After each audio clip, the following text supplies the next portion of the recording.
Moi, mon métier, en fait, c'est de raconter et d'écouter des histoires. Beaucoup de personnes identifient le journaliste au journaliste télé ou journaliste de guerre ou vraiment d'infos chaudes, on va dire. C'est pas forcément que ça. Moi, je dirais que mon métier, avant tout, c'est la rencontre. Je passe la moitié de ma semaine en rendez-vous. Ce que j'aime, c'est être sur le terrain, avec mon calepin, mon stylo.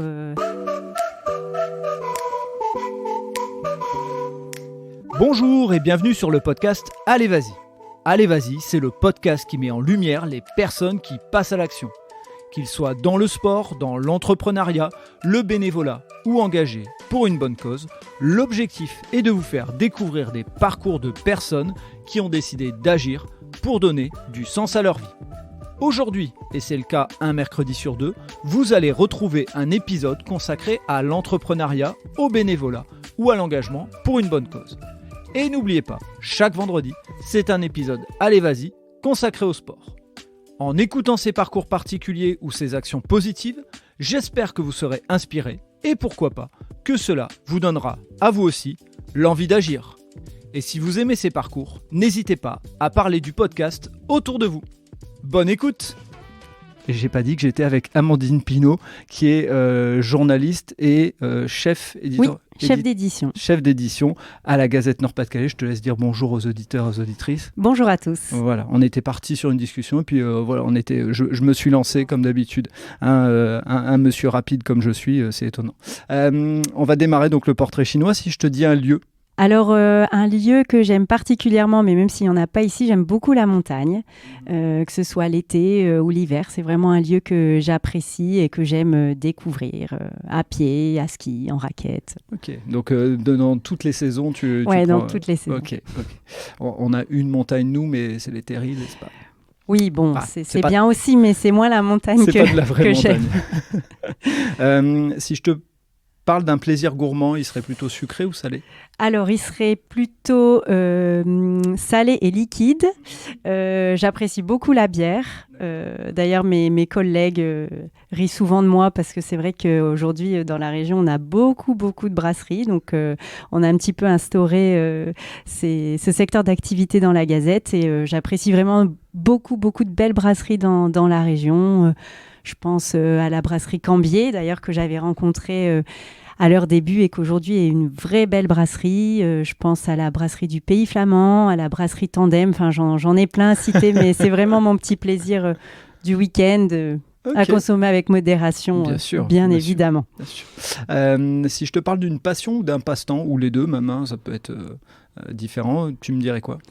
Eh bien, finalement, en lien avec le lieu, j'aime beaucoup faire de la randonnée avec ma famille ou pour des plus grandes distances juste avec mon mari. Mais je fais aussi beaucoup de rando par ici dans la région. C'est une belle région à découvrir. Donc voilà, la rando, le sport, je suis assez active. Et si je te parlais d'une personne qui compte ou qui a compté ou une personnalité que tu admires, ce serait qui? Alors, j'ai réfléchi, j'ai eu du mal à trouver vraiment une personnalité inspirante. Donc, je dirais plutôt que, en tout cas, d'un point de vue professionnel, je suis toujours très admirative des entrepreneurs et entrepreneuses, parce qu'il ne faut pas les oublier, qui démarrent parfois de rien et qui arrivent vraiment à monter leur entreprise, d'ailleurs qu'elle soit pérenne ou pas forcément, mais en tout cas sur des secteurs d'activité qui étaient peut-être pas forcément beaucoup traités, qui aujourd'hui ont de belles boîtes. Et je trouve ça très impressionnant parce qu'elles y consacrent toute leur énergie, beaucoup de temps d'ailleurs, personnel et professionnel. Et pour moi, c'est vraiment impressionnant de ce côté-là. Ok. Et tiens, avant de rentrer dans le podcast, il y a beaucoup de sujets, de débats autour de ça et je sais qu'à la limite, ça n'a pas vraiment beaucoup d'intérêt parce que si on y marque de l'importance, ça le fait. Mais tu dis plutôt entrepreneuse ou entrepreneureux? Alors, je dis plutôt entrepreneuse parce que je trouve que le « re » n'est pas forcément, c'est pas forcément une belle sonorité. Donc, je dis plutôt, oui, entrepreneuse. Alors, malheureusement, on n'en a encore pas assez, je trouve. À la Gazette, on s'attelle d'ailleurs à faire un dossier spécial femmes chefs d'entreprise tous les ans. Et malheureusement, on a beaucoup de mal à recruter, entre guillemets. C'est vrai qu'on a pas mal de chefs d'entreprise sur des structures de taille plus réduite. On a beaucoup de chefs d'entreprise qui sont auto-entrepreneurs. Nous, à la Gazette, c'est vrai qu'on s'attelle plutôt à des TPE, en tout cas petites et grosses PME. Et malheureusement, on a encore beaucoup de mal à en trouver. Donc, je lance un appel d'ailleurs aux chefs d'entreprise et dirigeantes qui ont envie de nous contacter. N'hésitez pas, parce que c'est vrai que c'est parfois un reproche qu'on peut nous faire, c'est qu'il y a beaucoup de dirigeants dans les pages du journal. Alors, c'est pas forcément qu'on le fait exprès, mais c'est que malheureusement, on en rencontre encore peu, même si c'est vraiment mieux. Depuis le temps que je suis journaliste, on en voit de plus en plus, mais peut-être encore pas assez. On en parlera justement dans le podcast de cette évolution que tu as pu voir. Donc, la raison pour laquelle, et donc je vais te laisser bien sûr nous parler de ton parcours, mais la raison pour laquelle je t'ai invité sur le podcast, être journaliste, là tu es salarié de la Gazette, donc on pourrait se dire pourquoi avoir fait venir une salariée alors que c'est plutôt les entrepreneurs. Justement parce que pour moi, déjà parce que je trouve que le métier de journaliste, c'est personne engagée. Donc, j'ai déjà reçu un pompier et je voudrais recevoir des métiers où les gens s'engagent vraiment pour les autres. Et être journaliste, c'est s'engager à donner de l'information et à prendre position. Et surtout, parce que comme tu es à la Gazette, c'est l'économie de la région, d'un point de vue général. Et donc, tu as une vision, tu es là depuis de nombreuses années à la Gazette, tu as une vision de l'évolution. Et donc, je trouvais ça très intéressant d'avoir un œil extérieur sur l'entrepreneuriat. Et comme je te disais en off, je pense que tu fais partie de ceux qui ont l'œil presque le plus avisé, puisque nous, en tant qu'entrepreneurs, on est dans notre activité, dans notre secteur d'activité, et ainsi de suite. Et donc, toi, tu as un œil sur plein de secteurs d'activité, donc sur la région, tu es une mine d'informations. Donc, voilà le pourquoi de ta présence aujourd'hui. Donc, je vais te laisser la parole, nous parler de ton parcours, d'où tu viens, ce que tu as fait comme études, Est-ce que le journalisme, c'était là depuis très longtemps? Et puis après, on parlera du contenu de ton métier. Je te laisse la parole. Alors, c'est vrai que journaliste, en effet, c'est un métier passionnant, mais qui demande pas mal de polyvalence. Au niveau de mon parcours, donc moi, j'ai un master en communication des entreprises et des organisations que j'ai fait à Roubaix. Finalement, j'ai pas beaucoup bougé de la région. J'ai même un parcours finalement assez linéaire, vu que ça va faire 15 ans que je suis à la Gazette. J'ai commencé d'abord en stage, forcément, et puis d'abord en CDD. Mon tout premier poste à la Gazette, et c'est celui de secrétaire de rédaction. Donc, pour expliquer un petit peu aux auditeurs, le ou la secrétaire de rédaction, c'est vraiment une personne clé dans le journal.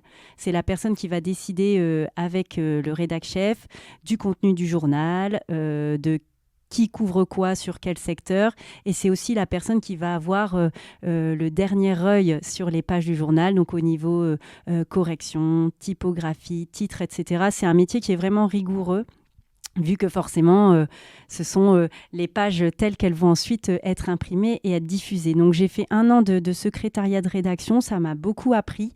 Même si c'est un métier finalement beaucoup de bureaux, donc c'était pas forcément ce qu'on s'imagine quand on est journaliste, mais en tout cas j'ai commencé par là et c'était très formateur parce que c'est vrai que ça permet de donner les notions de timing. Le journaliste, même si on en parlera peut-être après aujourd'hui avec les sites internet, c'est plus forcément ça, mais en tout cas quand j'ai commencé, on était vraiment dicté par la sortie du journal, l'impression, etc.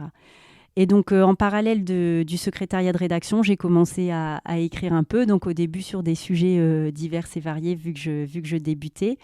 Alors, l'économie, c'était pas forcément mon sujet de prédilection. Je voulais pas forcément travailler là-dedans, mais en tout cas, j'ai commencé mon stage à la Gazette et ça s'est très bien passé.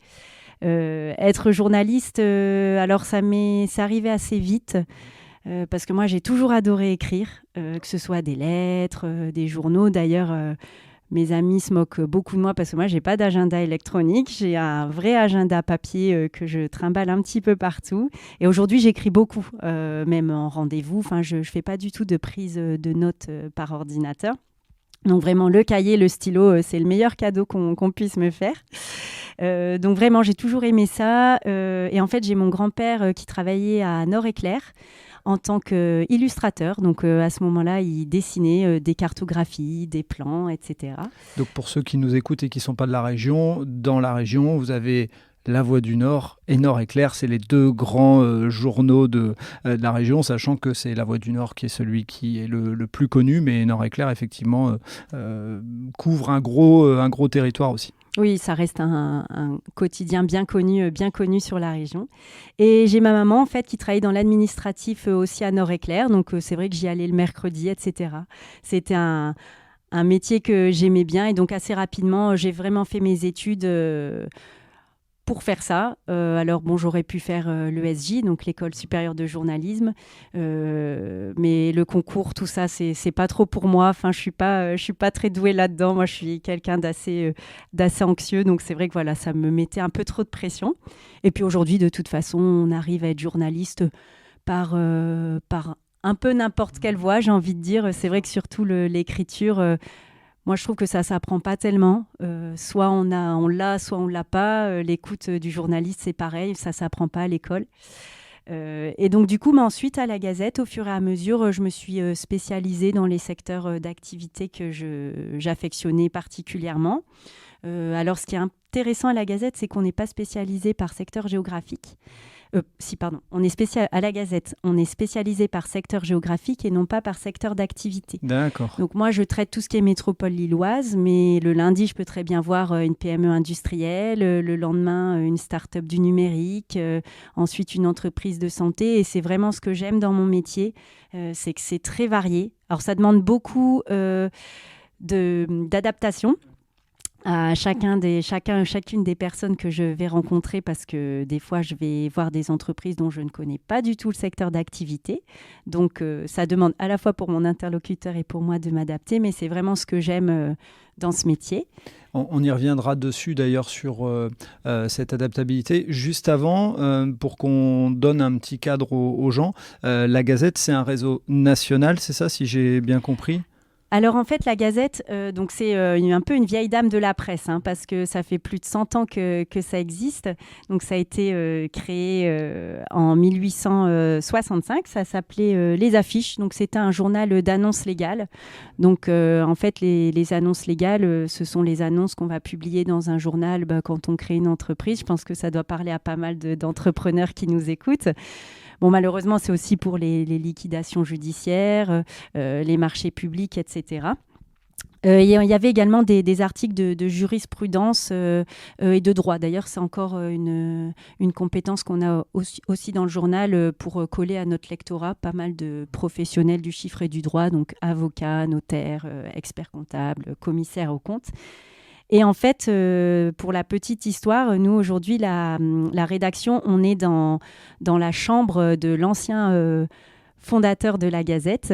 Donc, en fait, dans les années 1930, c'est Joseph Dourier qui imprimait le journal et qui s'installait rue Nationale et ensuite rue Jacques Margiela où nous sommes aujourd'hui. Et la Gazette en tant que telle est née en 1955 lorsque justement le fils de Joseph Dourier et 4 autres propriétaires de journaux se sont rassemblés pour fonder ce qu'ils ont appelé la Gazette. Et le tout premier numéro est paru en janvier 1956. Donc aujourd'hui, forcément, ça a évolué. Mais en tout cas, voilà, on est toujours un bi-hebdomadaire économique. Donc on a 2 éditions par semaine, une édition Nord et une édition Pas-de-Calais. Nous, ce qu'on veut mettre en avant dans la Gazette, c'est les chefs d'entreprise de la région, mais aussi les acteurs économiques, les collectivités. Ce sont en fait nos lecteurs. Et il y a d'autres groupes. Dans le groupe, on a 7 autres titres. Donc, on a donc la Gazette Nord, la Gazette Pas-de-Calais. On a également Picardie la Gazette, donc qui recouvre la Somme, l'Aisne et l'Oise. On a également les Tablettes Lorraine dans l'Est et on s'est aussi bien diversifié avec uniquement des sites web au niveau de Gazette Oise, Gazette Bourgogne, Gazette Normandie et Gazette Moselle. Donc aujourd'hui, c'est 7 titres dans le groupe. Et ça fait une petite équipe de 8 journalistes. D'accord, ok. Donc les 8 journalistes dans le Nord ou non, 8 journalistes justement Non, c'est 8 journalistes un peu répartis justement sur ces différents secteurs géographiques. Nous, à Lille, on est une toute petite équipe. On est 3. Donc, le rédacteur en chef Patrick Beaumont, Marie Boulanger qui nous a rejoint récemment. Et actuellement, on accueille un alternant, Clément, qui réalise pour nous les vidéos. Donc voilà, c'est une toute petite équipe. Après, forcément, on a un réseau d'une quinzaine de pigistes. Donc, des pigistes, ce sont des journalistes indépendants qui travaillent pour la Gazette, mais aussi pour d'autres supports, et qui sont, eux, répartis sur l'ensemble des secteurs géographiques de la région pour nous permettre une couverture plus ou moins exhaustive. Ouais, pour que la région elle soit couverte à 100%. Et effectivement, ta présence sur la métropole lilloise, elle s'explique par toute l'activité qui existe dans la métropole. C'est ça. Et puis, on part du principe aussi que chacun est un peu expert de son secteur géographique. Donc, forcément, le journaliste qui est sur la Côte d'Opale, de par ses rendez-vous, va mieux connaître ce secteur-là que nous qui sommes à Lille. Ce n'est pas forcément une question de déplacement ou de temps, mais c'est surtout qu'on trouve que chacun est expert sur son secteur. Et puis, j'imagine que de ce fait-là, tu crées du réseau et donc les gens te connaissent et à la limite te sollicitent en disant je vais faire telle activité. Ça facilite les choses. Voilà. Pour beaucoup de gens, on pense savoir ce qu'est le métier de journaliste. C'est quoi, on va dire, une semaine type, ou en tout cas, c'est quoi les grandes lignes de ton métier pour que les gens se familiarisent un petit peu plus avec la réalité? Parce que souvent, on a des visions, on va dire journaliste, on va voir la personne qui est devant la caméra avec son micro, mais il y a il y a de la presse écrite, enfin, il y a tout, donc... Justement, explique-nous un petit peu, en étant toi en presse écrite, ce que tu fais. Et justement, tu nous expliqueras après s'il y a eu une évolution dans le métier dû à ce qu'on appelle le web qui est arrivé. En effet, c'est vrai que beaucoup de personnes identifient le journaliste au journaliste télé ou journaliste de guerre ou vraiment d'infos chaudes, on va dire. C'est pas forcément que ça. Et c'est peut-être d'ailleurs pour ça que beaucoup d'entrepreneurs des fois hésitent un peu à nous contacter parce qu'ils n'ont pas forcément une bonne connaissance du métier, mais c'est peut-être aussi nous qui expliquons pas forcément bien ce qu'on fait aujourd'hui. Moi, je dirais que mon métier, avant tout, c'est la rencontre. Je passe la moitié de ma semaine en rendez-vous. Donc ces rendez-vous-là, c'est moi qui les cherche. Alors aujourd'hui, on est vraiment pas mal sollicité, on doit refuser pas mal de choses, soit parce que ça colle pas à la ligne éditoriale ou parce qu'à ce moment-là, c'est pas le bon sujet.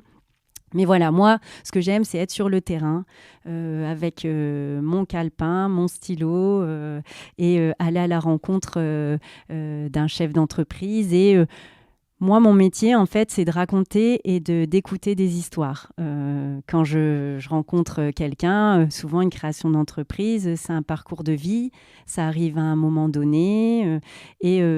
Moi, je dois retranscrire tout ça. Alors, je fais un petit peu une tambouille interne parce que souvent, les entrepreneurs sont très volubiles. Enfin, ça dépend, ce n'est pas toujours le cas, mais en tout cas, quand ils sont très volubiles, ça part un peu dans tous les sens. Mon rôle à moi, c'est de faire découvrir au lecteur le secteur d'activité de l'entreprise, de le rendre lisible, ce qui est d'ailleurs pas toujours évident quand on est pris dans son tourbillon, dans son entreprise qu'on a créée depuis longtemps.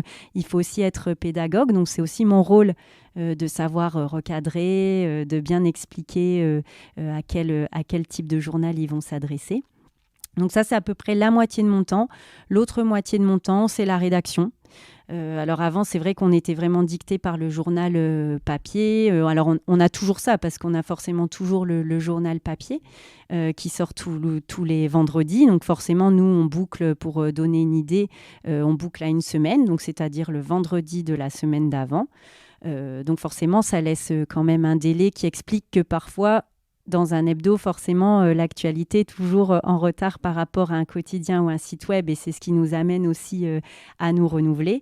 Et donc, l'autre moitié de mon temps, c'est donc la rédaction. que ce soit sur la Gazette, sur les sites web, gestion des réseaux sociaux, du LinkedIn, etc. Donc voilà, mais au plus je suis à l'extérieur, au plus je suis contente. Ok, ça se comprend puisque c'est là où en fait se crée ton histoire en fait. Enfin, toutes les histoires que tu as racontées, elles se font sur le terrain dans les échanges. Et donc quand tu vas à la rencontre des chefs d'entreprise, c'est quand ils ont des événements. Enfin, aujourd'hui, je suppose que c'est plus souvent comme ça. C'est eux qui te contactent dans ce sens-là. Mais moi, la question, elle est plus sur comment on va chercher les pépites. Tu vois, parce que effectivement, celui qui te sollicite, entre guillemets, il a fait une partie de ton métier. Mais l'autre partie de ton métier qui doit être palpitante, intéressante, c'est de dire j'essaye de trouver la pépite, le chef d'entreprise qui se montre pas, qui est peut-être assez âgé et tout, mais qui a donné toute sa vie à cette entreprise et qui fait des choses hyper positives et qui n'en parle pas parce que il est plutôt humble ou même taiseux, hein, peu importe. Mais comment tu trouves ça ? Alors, c'est pas toujours évident parce qu'en fait, on a vraiment une partie de chefs d'entreprise, je pense notamment à la nouvelle génération qui adore communiquer. D'ailleurs, ils communiquent par eux-mêmes. Hein. Il ne faut pas forcément partir du principe que pour aller vers les journalistes, il faut avoir une agence de relations presse. Alors, bien sûr, ça prend du temps. Il faut savoir identifier les bonnes personnes. Mais c'est vrai qu'aujourd'hui, avec des réseaux comme LinkedIn, moi, c'est quasi 50% des personnes que je vais contacter. D'ailleurs, Frédéric, c'est comme ça que qu'on s'est contacté. Rencontré entre guillemets. Ouais. Donc voilà. Alors il y a une partie vraiment de sollicitation pure. Soit des attachés de presse ou des entreprises qui ont bien compris que c'était un bon moyen de communiquer aussi pour elles. Et après, en effet, on essaie de chercher des pépites, comme tu disais. Alors, moi, en fait, j'ai toujours l'œil ouvert. Là, je venais à la ruche. Bon, je regarde un peu les noms d'entreprises que je ne connais pas forcément. Je regarde aussi ce qui peut s'écrire dans d'autres journaux, etc. Mais ce n'est pas toujours facile parce que les entreprises qui parfois ne communiquent pas, des fois elles ne veulent pas, tout simplement, alors que soit ça peut être par secret industriel, ou ça on peut le comprendre, ou alors c'est tout simplement parce que ça n'entre pas forcément dans leur façon de faire. Et c'est vrai que des fois on ne va pas forcément parler d'elles parce qu'on est un peu face à un mur et elles ne vont pas forcément nous répondre. Alors après, nous à la Gazette, on n'est pas forcément offensif. On va partir du principe que si l'entreprise ne nous répond pas ou on voit que ça bloque, c'est parce qu'elle n'a pas forcément envie de communiquer, et derrière, on sait que c'est pas forcément une bonne interview. De toute façon, on le sent assez vite, hein, dans les des fois 2-3 minutes, je sens si ça va le faire ou si ça ne va pas le faire. Je vois de quoi tu veux parler, puisque je dirais que dans le podcast, on est un peu dans le même schéma, c'est-à-dire que si dans les premiers échanges, on sent qu'on est un peu, si, j'aimerais bien votre histoire, etc., et qu'on sent que la personne dit, pourquoi pas, etc., souvent, alors des fois, on a des bonnes surprises, hein, je pense que c'est la même chose pour toi, mais bon, dans la majorité des cas, quand on sent qu'il y a de la réticence, ça sert à rien de forcer. C'est un peu comme forcer un enfant à faire du sport ou à faire ceci ou autre. Il y a plus de chances qu'on le dégoûte qu'autre chose, quoi. Oui, voilà. Oui, mais après, c'est vrai que c'est aussi une question de confiance à instaurer, parce que je pense qu'il faut vraiment un peu désacraliser le métier de journaliste. En tout cas, en région, on n'est pas forcément là pour chercher la petite bête, encore moins à la Gazette. Hein. Ce n'est pas un journal d'investigation, c'est vraiment de l'économie positive et mettre en valeur les Hauts-de-France. Mais il y a vraiment une relation de confiance. Je pense qu'il faut que l'interlocuteur sente qu'on ne va pas forcément écrire des choses négatives sur son entreprise. Alors après, bien sûr, c'est aussi notre métier de dire quand ça ne va pas, et ce n'est pas forcément d'ailleurs dévalorisant pour l'entreprise. Mais il faut qu'il nous fasse confiance, comme nous, on lui fait confiance en venant, en écoutant ses histoires. Mais c'est vrai que ce n'est pas toujours évident d'instaurer ce lien avec l'interlocuteur. Et tu dirais qu'aujourd'hui, sur le métier de journaliste tel que tu l'effectues, c'est quoi tes plus grosses difficultés que tu rencontres soit au quotidien, soit de temps en temps ? Alors aujourd'hui, ce qui est compliqué de faire comprendre aux personnes, c'est que quand on fait appel à un journaliste, le journaliste va forcément mettre sa patte dans l'article. et que quand on fait venir un journaliste, en fait, c'est pas un publi rédactionnel. Donc, un publi rédactionnel, c'est quelque chose qu'on va payer et que non, on relit pas les papiers. Alors ça, c'est vraiment quelque chose qui est difficile à faire comprendre, que le journalisme, c'est pas forcément de la communication. C'est forcément faire valoir son entreprise, mais que le journaliste va lui mettre son ressenti. Et c'est aussi ça ce qu'attendent en fait les lecteurs. Et ça, c'est difficile. Alors c'est aussi parce que les chefs d'entreprise ont forcément envie de savoir ce qu'on va dire d'eux, mais encore une fois, tout est une question de confiance. Et une fois qu'on a expliqué que non, on ne peut pas faire relire l'intégralité de nos papiers parce que du coup, notre patte n'y serait pas. Bon, des fois, on sent que ça tique un petit peu, mais dans la majorité des cas, ça passe. Mais après, les principales difficultés, moi je dirais c'est parfois sur des secteurs d'activité que je maîtrise pas forcément. C'est vraiment que l'interlocuteur fasse preuve de pédagogie, parce que c'est vrai que moi j'adore visiter les entreprises, les usines, etc. C'est vraiment quelque chose qui m'intéresse. Mais en même temps, c'est des fois compliqué de retranscrire ça pour le lecteur.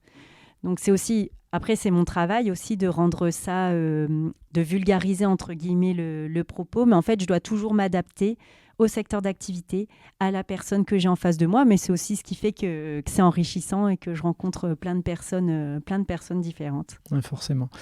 Et si tu devais me donner des exemples de belles rencontres, parce que forcément si tu cites une personne on va dire plus, mais ou même des contextes de belles rencontres, enfin des beaux souvenirs que tu as pu créer en disant si j'avais pas fait ce job, il y a des choses sur lesquelles je serais passé à côté. Ah, c'est sûr qu'avec ce travail, des fois, je rencontre vraiment des entreprises pour lesquelles je ne pensais même pas que tel ou tel type de service existait. Donc, c'est vrai, de ce côté-là, c'est vraiment très enrichissant.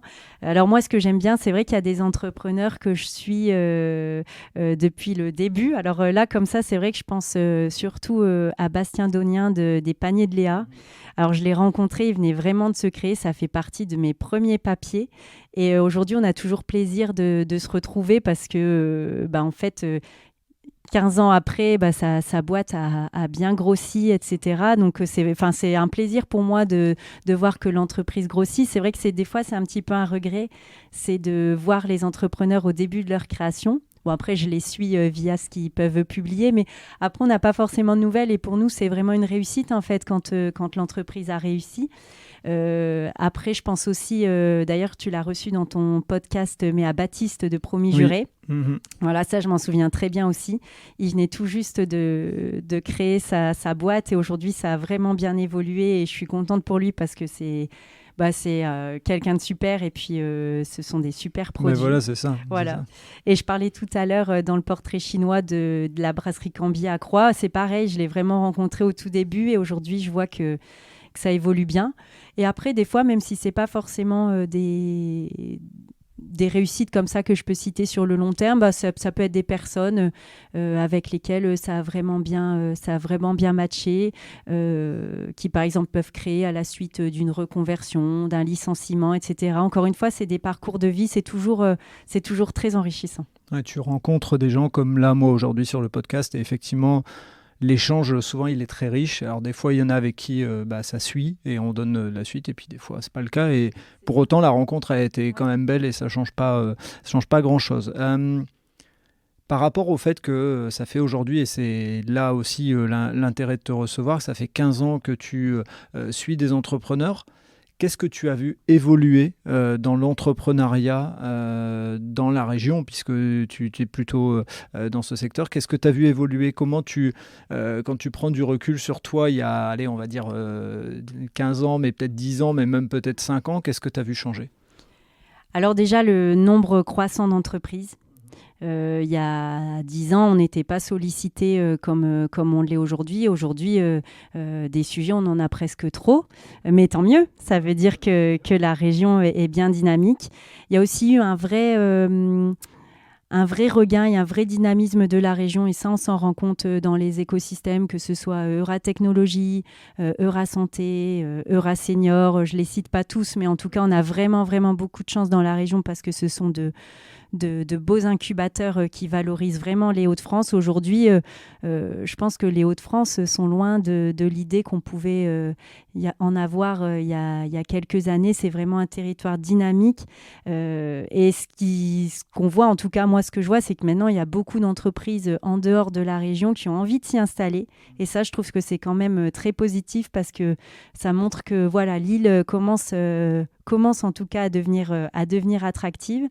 Donc, je dirais que c'est ça, c'est vraiment beaucoup plus d'entreprises, beaucoup de jeunes créateurs aussi. On en voit beaucoup aujourd'hui qui créent juste à la sortie des études. C'était pas le cas il y a 15 ans? Je trouve pas, je trouve moins. Maintenant, vraiment, dans les écoles, on a des vrais parcours liés à l'entrepreneuriat, comment faire son business plan, etc. Et ça, c'est super. Je pense par exemple à l'entreprise Nirio qui fait de la robotique à Euratex et ils sont sortis tout juste de l'école. On peut citer aussi Bio Demain. Moi, je vais citer Moa que j'ai reçu. Voilà, Moa aussi. Quentin et Valentin, puisque effectivement, eux, c'est sur le banc de la fac qu'ils ont créé leur entreprise. Donc, et aujourd'hui, c'est pareil. Ils ont une super boîte. On les voit partout. Donc voilà, je dirais vraiment une envie de se lancer et une vraie niaque en fait. Bon, ça marche, c'est bien, mais ça marche pas, c'est pas grave. Et ça, c'est tant mieux parce qu'aujourd'hui, en France, on a encore un petit peu de mal par rapport à ça, par rapport au rebond, à l'échec. Mais en tout cas, à ces âges-là, ils ont envie de se lancer. Ce qu'on voit aussi, forcément, c'est l'émergence de beaucoup de start-up. Alors, bon, start-up... on parle de start-up un petit peu partout. Pour moi, une start-up, c'est une entreprise dans le numérique, dans la santé, etc., petite et qui grossit assez vite avec une innovation particulière.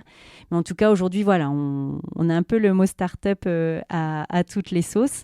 Mais en tout cas, il y a vraiment de belles pépites dans la région. Et je dirais que c'est principalement ça, pour moi, qui a évolué sur les dernières années depuis que je suis journaliste. Ok. Et puisqu'on parle d'évolution, ton métier aussi a évolué. On en parlait tout à l'heure et ce serait dommage de passer à côté de ça. Comment le web a fait évoluer ton métier ? Alors, ça l'a vraiment changé finalement. Enfin, ça lui a apporté des choses en plus.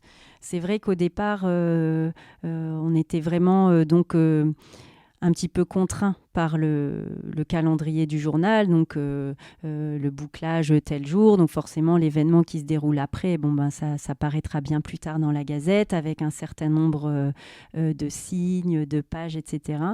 À la Gazette, en toute humilité, on a eu un petit peu de mal à se mettre dans cette révolution du digital. Ça reste un journal, c'est vrai, qui est assez ancré dans la région. Voilà, il faut faire un petit peu bouger les mentalités. Là, depuis 2-3 ans, on a vraiment opéré un vrai changement parce qu'on est conscient que de toute façon, l'avenir de la presse est sur le digital, que les entreprises, les lecteurs, les collectivités n'ont plus forcément envie de lire l'information une semaine après, et ça se comprend. Aujourd'hui, on a tout à portée de main et dans la seconde. Donc, on a vraiment changé. Et on a d'ailleurs suivi une formation de 3 jours parce qu'on n'écrit pas du tout sur le web comme on écrit sur le papier.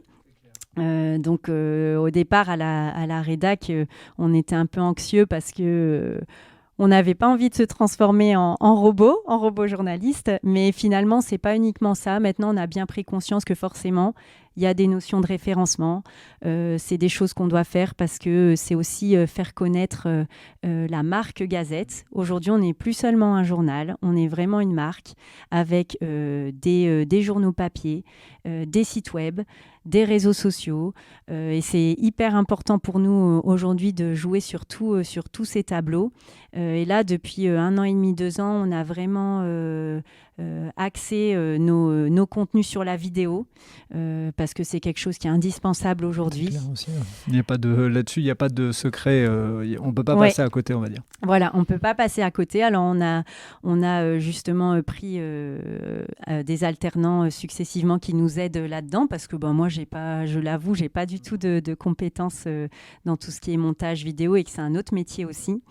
Et ça nous a demandé pas mal de changements. Alors, pour moi, c'est uniquement positif parce que des fois, c'est vrai qu'aller dans une entreprise, retranscrire par papier, Ça retranscrit pas forcément ce qu'on a pu voir en rendez-vous. Je pense à des entreprises qui sont très visuelles, que ce soit de la production, tout ce qui est gastronomie, etc. Et c'est une autre façon de valoriser le chef d'entreprise.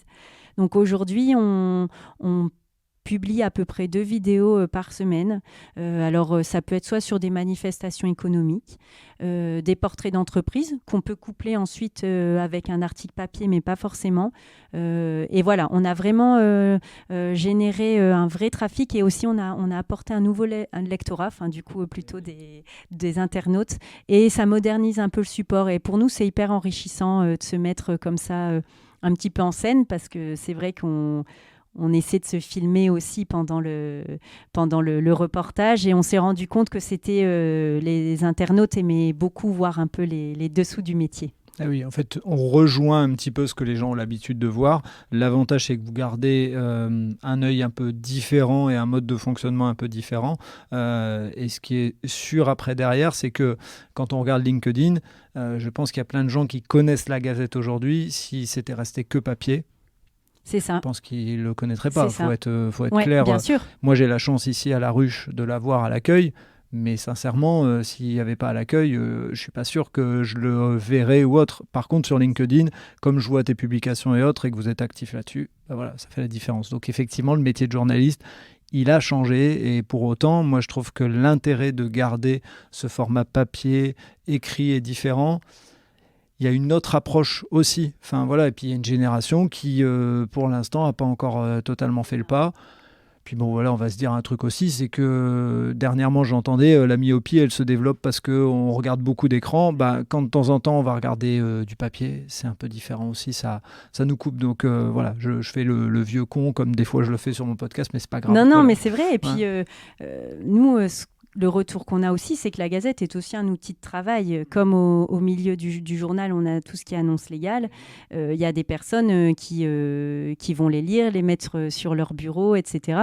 Et étonnamment, c'est vrai que même si aujourd'hui on lit plus sur le web, etc., on rencontre aujourd'hui encore beaucoup de chefs d'entreprise qui disent « Ah, j'ai vu passer l'article dans le journal. » Et moi, la première, de toute façon, j'aime aussi beaucoup lire. Et ça fait partie d'un autre type de personnes qui va nous lire. Mais c'est bien justement d'avoir cette mixité en fait de support, c'est important et ça permet aussi de nous rajeunir. Les réseaux sociaux, c'est un autre type de lectorat et moi je pense qu'il y a pas mal de personnes qui m'auraient jamais contacté s'il n'y avait pas eu LinkedIn. Donc, j'en suis persuadé, je suis d'accord avec toi là-dessus à 200%. Toi qui es donc aujourd'hui depuis 15 ans suis des entrepreneurs, comme je le disais dans l'intro, tu as un œil avisé. Si tu devais donner un peu je vais pas dire le portrait type parce que comme tu le dis, il y a des femmes qui sont entrepreneurs et on les voit pas assez parce que voilà, peut-être qu'elles le font dans l'ombre ou autre ou que c'est pas encore aujourd'hui suffisamment démocratisé, mais en tout cas tu dirais que selon toi et encore une fois selon ton œil, peu importe le secteur d'activité, qu'est-ce qu'il faut avoir selon toi pour être un bon entrepreneur? Alors déjà il faut avoir une bonne idée. Je pense aussi qu'il y a vraiment une vraie notion de management aujourd'hui. On n'est pas uniquement un bon entrepreneur en faisant croître son entreprise. Aujourd'hui, c'est hyper important de faire attention au bien-être des salariés, de le retranscrire aussi dans son entreprise. Il ne suffit pas de mettre un baby-foot ou une salle de pause sympa. Les collaborateurs aujourd'hui sont vraiment en attente de ça et on le ressent quand on rencontre les chefs d'entreprise, ils en ont vraiment conscience. Il faut être aussi bien ancré dans son territoire. Aujourd'hui, les chefs d'entreprise ont vraiment envie de fonctionner, de faire fonctionner l'économie qui est autour d'eux. Ça se ressent vraiment, encore plus depuis le Covid et encore plus depuis la crise en Ukraine.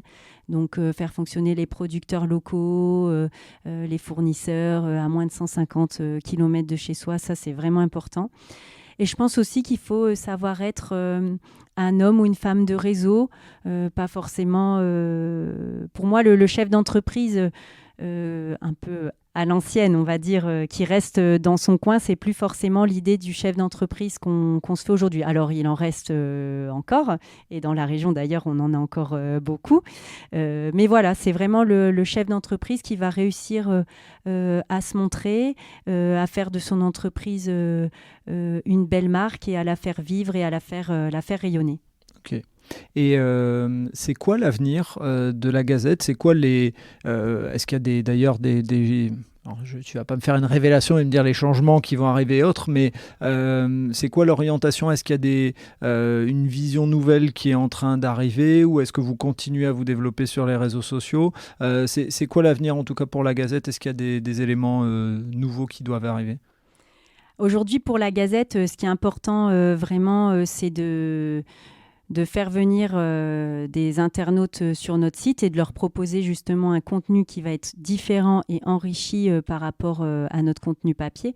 Aujourd'hui, sur le site de la Gazette, on a 365 000 visiteurs par mois. Sur LinkedIn, on est parti de rien forcément. Aujourd'hui, on a 12 000 abonnés, donc on est super fiers de ça à la rédac et au niveau de l'équipe qui gère ça, parce que c'est vrai que ça monte bien. Et puis, finalement, on a un bon retour, ce qu'on n'a pas forcément d'ailleurs sur le journal papier. Mais oui. Forcément, là, il y a les commentaires, il y a les éléments, etc. Et c'est vrai que c'est stimulant, en fait, pour une équipe, pour nous, en tant que journalistes. C'est super, en fait, d'avoir les retours directement. C'est pareil, sur Facebook, on a à peu près 2500 abonnés. Donc, voilà, ça grimpe petit à petit. Alors, c'est vrai que c'est un travail de longue haleine au niveau du community management. Nous, on y participe aussi beaucoup en se mettant en scène. Donc, par exemple, moi, j'essaie de poster assez régulièrement pour montrer ce que je fais. Notre avenir, il est vraiment là. Alors, le papier sera toujours là, parce que vraiment, c'est ce qui fait notre ADN. Après, on réfléchit à une périodicité qui pourrait être différente. C'est vrai qu'on nous pose beaucoup la question pourquoi c'est la Gazette Nord-Pas-de-Calais et pourquoi c'est pas la Gazette des Hauts-de-France, à l'heure où tout le monde est Hauts-de-France. Ça s'explique tout simplement parce que les annonces légales, l'autorisation, l'habilitation qui nous est donnée est faite par département. Ce qui explique pourquoi c'est une édition Nord, une édition de Pas-de-Calais. Mais on réfléchit en effet beaucoup peut-être à regrouper ces départements pour proposer peut-être un support un peu plus magazine, plus poussé.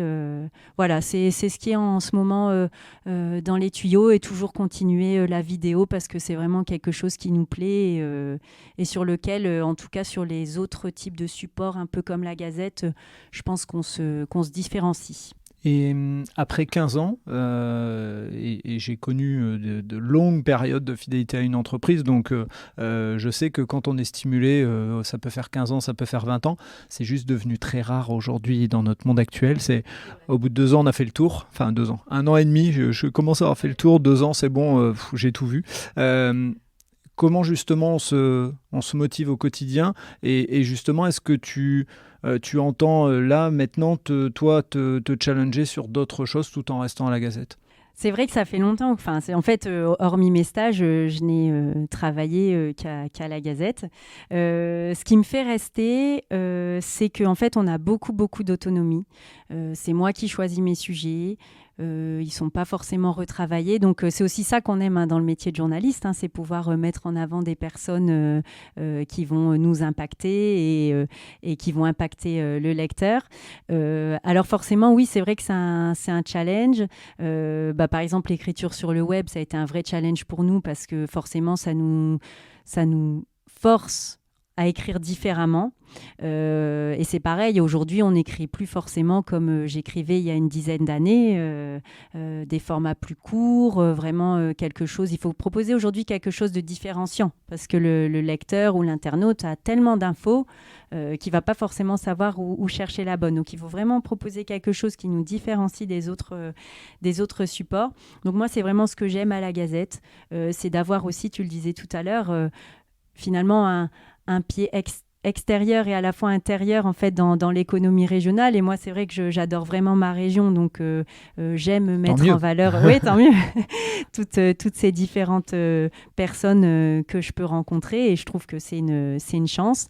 Après, sur les challenges, je donne des cours, en fait, en école depuis une petite année, donc ça, c'est différent pour moi, et j'aime beaucoup, parce que ça me... Alors, je ne sais pas si tu peux ou si tu veux citer l'école où tu donnes des cours, mais vas-y. Si, je peux. Donc, je donne des cours à l'EFAP, donc l'École française des attachés de presse, qui s'appelle aujourd'hui École plus globale des métiers de la communication. J'interviens aussi à l'ISTC, à la Cato. Et c'est un vrai challenge pour moi parce qu'en fait, je me retrouve forcément face à, en tout cas, des gens plus jeunes que moi et qui ont une vision du journalisme qui est différente, qui est quand même bien tranchée. Donc, ça me challenge beaucoup parce que Alors, quand tu dis bien tranché, quand tu dis bien tranché, explique-nous parce que ça... Personnellement, ça m'intéresse énormément parce qu'effectivement, cette évolution, elle est hyper marquante et elle passe pour cette nouvelle génération par les réseaux sociaux. Donc, quand tu dis bien tranché, ça veut dire ? Alors déjà, ils ne lisent plus beaucoup. En tout cas, ils ne lisent pas sur le papier. Eux, ils cherchent l'information rapide, efficace, en vidéo principalement. C'est vraiment les retours que j'ai. Souvent, j'aime bien leur poser la question... Vous, comment vous lisez l'info ? Mais en fait, ils ne la lisent pas forcément. Ils la regardent plus qu'ils ne la lisent. Ils sont très marqués par le phénomène des fake news. Donc, ils ont quand même beaucoup de réticence vis-à-vis des journalistes. Pour eux, ce n'est plus forcément en fait, les journalistes qui leur donnent l'information, mais on va directement à l'info, vraiment là où elle est. Donc ça, c'est quelque chose que j'essaie de leur apprendre, que leur dire aussi que le journalisme, ça donne de l'information et que voilà, il faut aussi prendre le temps de bien la décortiquer et pas forcément avoir une seule source. Mais c'est vrai qu'ils ont une vision du journalisme qui est quand même assez moderne et avec quelqu'un de polyvalent. Mais c'est ce que je leur dis aujourd'hui à ceux qui se destinent à cette belle carrière, c'est qu'aujourd'hui, il faut un petit peu savoir tout faire quand on est journaliste. Il faut savoir écrire, il faut savoir prendre des photos, idéalement il faut savoir filmer. Voilà, le journaliste qui est derrière son bureau avec son téléphone, c'est plus du tout ça. Il faut vraiment savoir tout faire. Ok, donc ouais, ils ont plutôt une approche en se disant que... alors, ce qui est étonnant, c'est qu'ils se destinent au métier de journaliste, mais ils ont quand même une méfiance par rapport au métier. Donc, ils veulent incarner une nouvelle génération, c'est ça Okay. C'est ça. Ils veulent vraiment incarner une génération qui va vraiment fouiller pour avoir la meilleure info. Par exemple, on parlait tout à l'heure du fait de relire les papiers. Ce que moi, j'ai pu faire d'ailleurs il y a quelques années, parce que des fois, on est face à une personne. Et puis, bon, les citations... dans les faits, on doit pouvoir les faire relire. Mais ça, par exemple, pour eux, c'est inconcevable. Parce que c'est pas du tout dans l'éthique du journaliste. Ils ont vraiment beaucoup d'éthique. Donc, ce qui n'est pas concevable, c'est de ne pas faire relire, c'est ça ? Oui, c'est ça. Pour eux, ils partent du principe qu'un article ne doit pas être lu. D'accord, ok. Et ils ne vont pas forcément faire la concession par rapport à ça. Parce que c'est vrai que moi, je ne fais pas relire mes papiers. Mais des fois, quand on sent que ça bloque ou que c'est un sujet qui est un peu touchy, ou voilà, je prétends pas avoir la science exacte. Donc, des fois, je vais les faire relire sur certains thèmes. Et eux, c'est pas du tout le cas. Et vraiment, l'éthique. Donc, écrire, je pense, sur, par exemple, une personnalité qui va pas les inspirer ou qui va être contraire à leurs idées, pour eux, ça, je pense que c'est compliqué. D'accord, ok. Or, c'est pas toujours. C'est aussi le métier du journaliste de s'adapter. Alors nous, à la Gazette, pas vraiment parce que c'est pas un journal politique ou voilà d'opinion, mais ça fait aussi partie du métier de journaliste de rencontrer des personnes qui vont être à l'opposé de par exemple nos idées politiques, etc. Ah oui, forcément. Et je vais poser une question qui va sortir un tout petit peu du cadre, mais j'ai partagé avec plusieurs personnes et ceux qui me connaissent se diront ah ça y est, mais l'orthographe, ça a encore un sens. Quelle catastrophe. Merci. Alléluia. Quelle catastrophe. Et ça, alors moi, je me bats vraiment là-dessus quand j'interviens, parce qu'à l'ISTC, j'interviens dans le cadre d'un cours où ensuite les étudiants rédigent des articles. J'en sélectionne une petite dizaine et qui vont ensuite paraître dans la Gazette. Donc, je leur explique que c'est hyper important, que c'est aussi l'image du journal, de justement faire attention à la grammaire, à l'orthographe, etc. Bon, j'ai beau insister, c'est vraiment, vraiment compliqué. Et c'est là qu'on se rend compte dans leur écriture. Alors, certains ont déjà le truc, mais comme je disais tout à l'heure, je pense que ça ne s'apprend pas vraiment.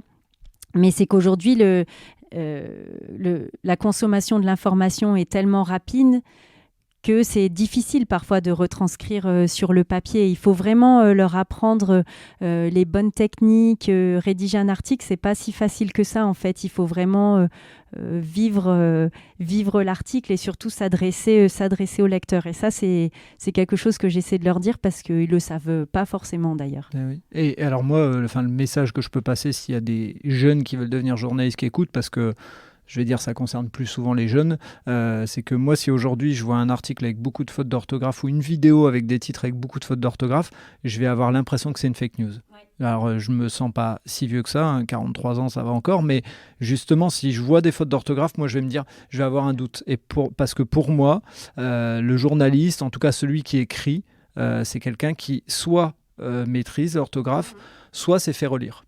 L'un ou l'autre. Mais en tout cas, pour moi, quand on publie, j'ai encore cette vieille idée dans la tête, c'est de dire, après, ça m'arrive à moi aussi d'avoir une ou deux cacahuètes, mais moi, quand je parle de problèmes d'orthographe, c'est des mots basiques qui sont écrits au lieu d'un S, alors que normalement, ça prend toujours un S, on met un T. Enfin bref, je ne vais pas donner des exemples, mais voilà, vraiment des problématiques. Et malheureusement, comme toi aussi, je l'ai vu évoluer, c'est-à-dire que depuis mes débuts de carrière en 2001, j'ai eu des stagiaires jusqu'à aujourd'hui.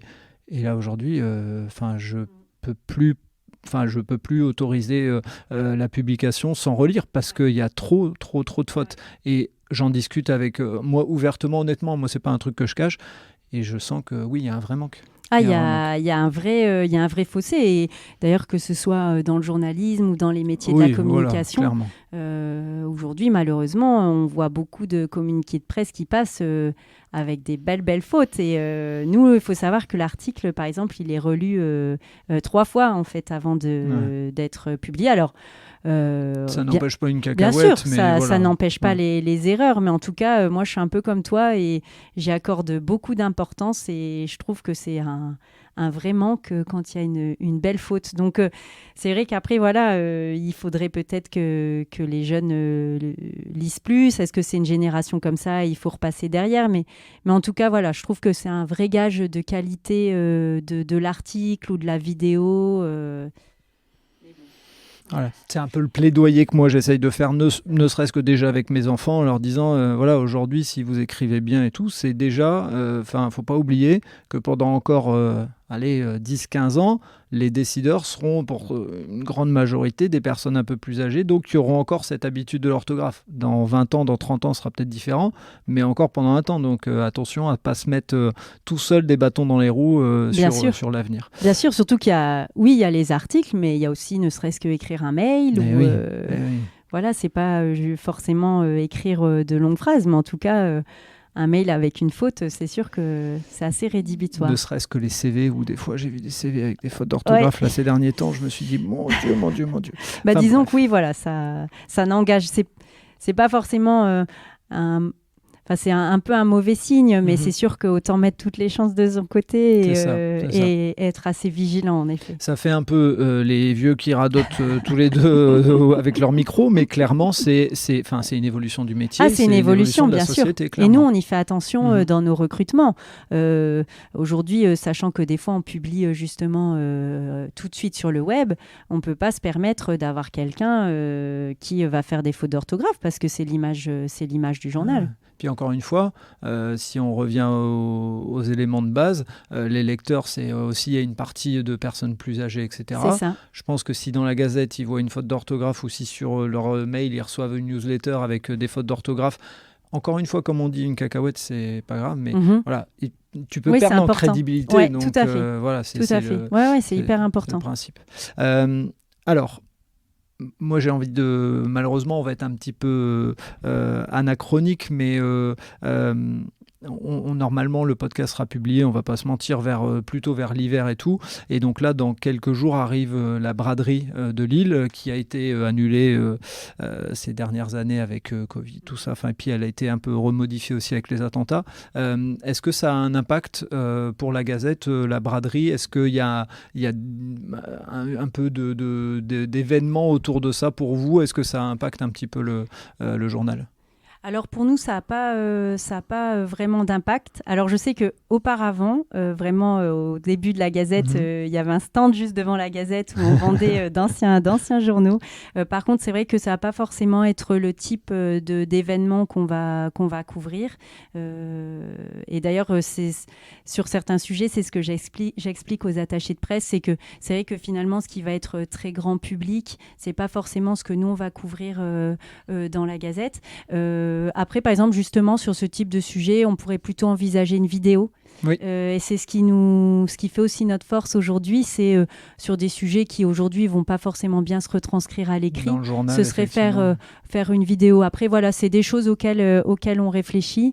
Voilà, ça pourrait se retranscrire sur Instagram, etc. Enfin, aujourd'hui, on n'est pas encore présent sur Instagram, mais on réfléchit à ce type de choses. Et la braderie, comme d'autres événements, je pense par exemple à l'Université des entrepreneurs qui s'est déroulée en juillet.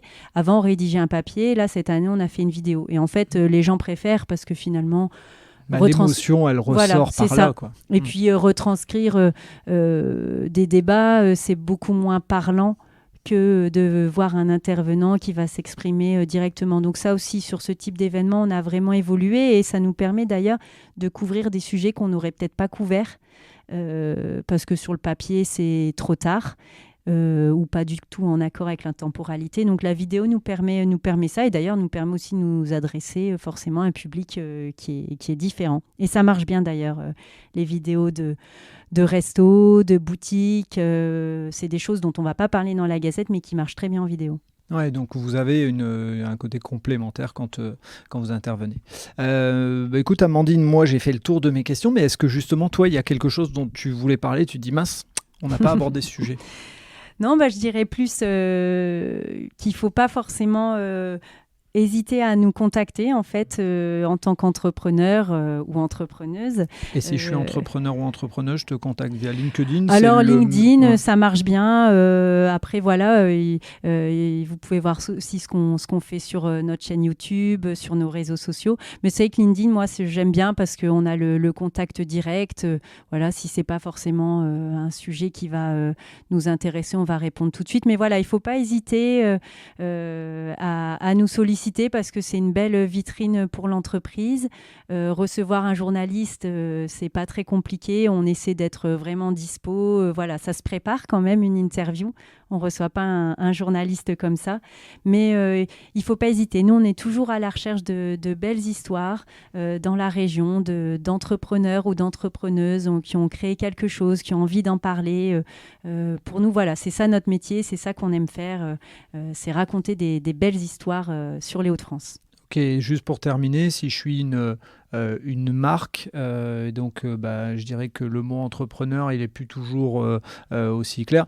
Je peux quand même appeler la Gazette et dire voilà, j'ai un événement sympa, etc. Oui. Je veux mettre en avant entre guillemets le savoir-faire de mes salariés. Je peux quand même venir. Voilà, c'est ça aussi. Ça peut être, en effet, on a dit des entrepreneurs, mais après dans la Gazette, on traite pas beaucoup le secteur associatif, mais on a quand même aussi des pages au niveau sorties, culturelles, etc.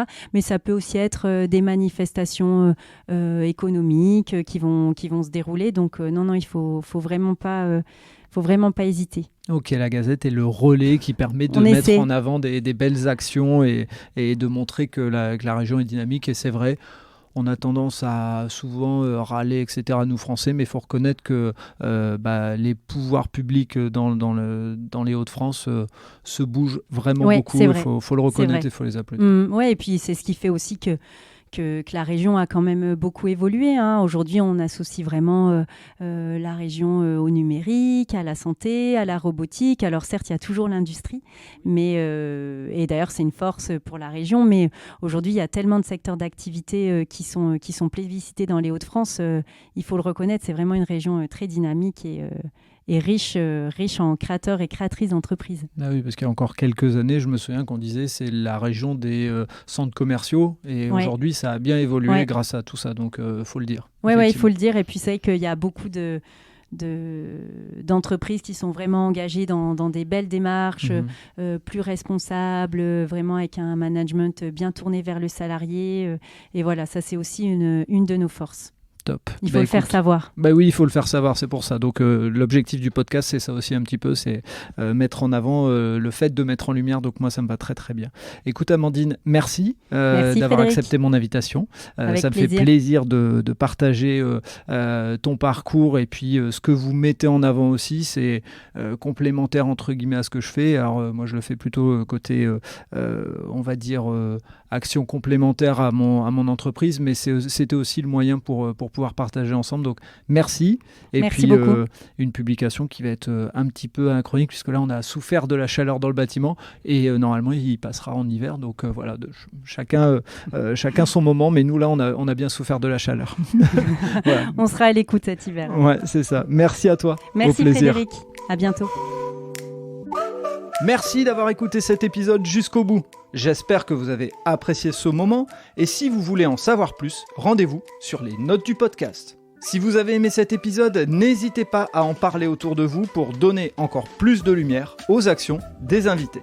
Si vous avez envie de suivre Allez Vas-y, abonnez-vous et évaluez le podcast, notamment sur Spotify et Apple Podcasts, sur votre plateforme d'écoute préférée. Si vous voulez faire avancer mon travail, laissez un commentaire sur Apple Podcasts, ça aide à faire connaître le podcast. Pour ceux qui ne le savent pas encore, j'ai lancé un autre podcast sur le voyage qui s'intitule Loin de chez soi. Il est disponible sur Apple Podcasts, Spotify, Deezer et sur les plateformes d'écoute. Je vous donne rendez-vous un mercredi sur 2 pour un podcast Allez Vas-y sur les entrepreneurs et entrepreneureux, les bénévoles et les engagés. Et tous les vendredis pour un épisode consacré aux sportifs et aux sportives. D'ici là, portez-vous bien.